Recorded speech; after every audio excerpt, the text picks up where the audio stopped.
नमस्तेऽस्तु महामाये श्रीपीठे सुरपूजिते शङ्खचक्र गदाहस्ते महालक्ष्मी नमोऽस्तुते।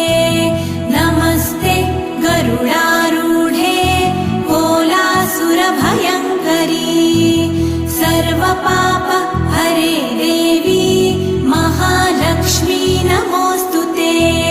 महादेव्यै च विद्महे विष्णुपत्न्यै च धीमहि तन्नो लक्ष्मी प्रचोदयात्।